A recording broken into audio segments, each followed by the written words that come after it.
Stablecoins, a $180 billion market that's transforming global finance, yet most people have never heard of them.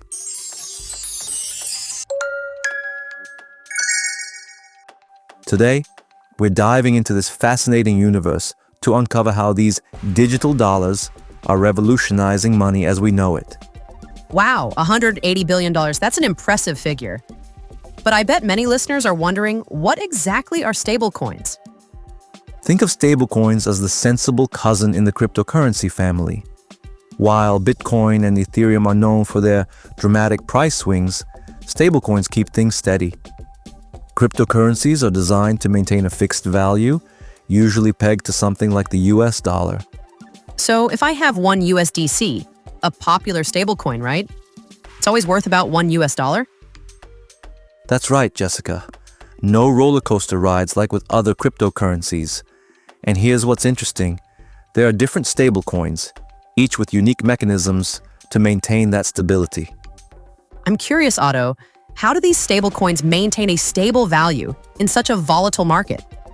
There are three main types. First, you've got fiat-backed stablecoins, like the US dollar. It's like having a digital dollar backed by a real dollar stored in a vault. For every USDC token, the issuing company holds an honest dollar in reserve. That sounds pretty straightforward. What about the other types?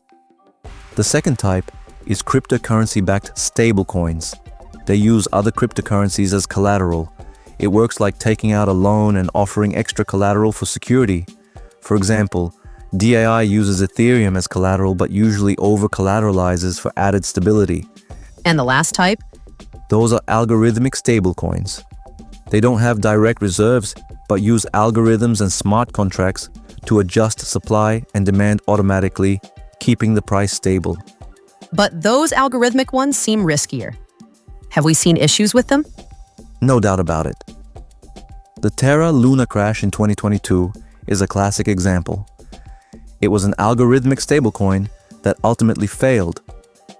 Around $60 billion vanished almost overnight, impacting investors worldwide. Despite the risks, stablecoins seem to solve many problems. What's driving their adoption? They provide real-world solutions for everyday problems. For example, imagine you're Maria in Brazil and need to send money to John, who lives in the United States. With traditional methods, you'd face high fees and long wait times. But with stablecoins, Maria can convert her reais into USDC and send it to John in minutes, paying almost nothing in fees. That's truly revolutionary. And what happens when John receives the money? He has multiple options. He can keep the USDC, convert it to dollars, or use it directly for online purchases. And it doesn't stop there. Stablecoins are also being used for remittances in countries where local currencies are unstable or people have limited access to banking services. So, stablecoins are more than just convenience. They also promote financial inclusion, right? Exactly.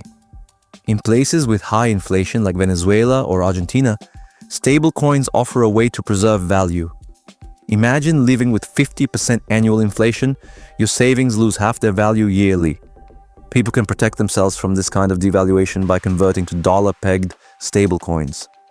Stablecoins sound amazing for international transfers, but are there other everyday uses? Definitely. One growing use is for international payments to freelancers. For example, imagine you're a graphic designer in India working for a company in the US. Receiving payments via stablecoins is faster, cheaper, and more reliable than traditional methods like PayPal or wire transfers. That makes sense. And what about traditional commerce? Some businesses already accept stablecoins as payment. They're also being used in smart contracts for automated payments and consumer reward systems. Let's talk about risks. What should people consider before using stablecoins? Aside from regulatory uncertainty, a significant challenge, there's the risk of a lack of transparency with some stablecoins. For instance, Tether, USDT, has faced controversies over whether it has sufficient reserves to back all issued tokens. That's concerning. What else? There's also the risk of a bank run. If too many people try to redeem their stablecoins at once, the issuing company may be unable to fulfill all redemptions. It's crucial to use stablecoins from reliable and well-established issuers. Where do you think stablecoins will be in 5 or 10 years? We're seeing an interesting transition. Stablecoins have the potential to replace traditional systems, especially for international payments and financial inclusion. The World Economic Forum predicts that by 2027, 10% of global GDP could be on blockchain. Imagine the impact of that. And what needs to happen for that to become a reality? Clear regulations are essential. They'll help build trust. Additionally, interoperability between different blockchains and stablecoins needs to improve. And of course, education is key. People need to understand how to use these tools safely and effectively. Well, what would you recommend for those listening and wanting to get started? The answer is start small. Try sending a small amount to see how it works. Use reputable platforms like Binance or Coinbase and constantly research the stablecoin you plan to use. Remember, while they're designed for stability, stablecoins are still part of an evolving crypto ecosystem. Otto, this was an incredible discussion. Stablecoins seem to have the potential to profoundly transform global finance. I agree, Jessica.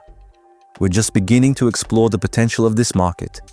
Stablecoins are a great example of how technology can solve real-world problems, but require caution and information. So, folks, that wraps up our episode today on stablecoins. If you enjoyed what you heard, don't forget to like and subscribe to our channel. Whether on YouTube or your favorite podcast platform, your support is essential for us to keep bringing content like this. Share it with friends who might be interested in the topic. After all, this episode was created with both podcast listeners and YouTube viewers in mind. So, whatever your preferred platform, we're here to inform and make the financial universe easier to understand. Thanks again for joining us. And remember, the future of money is evolving, and together, we can learn more about it. See you next time. Bye, everyone. Catch you on the next episode.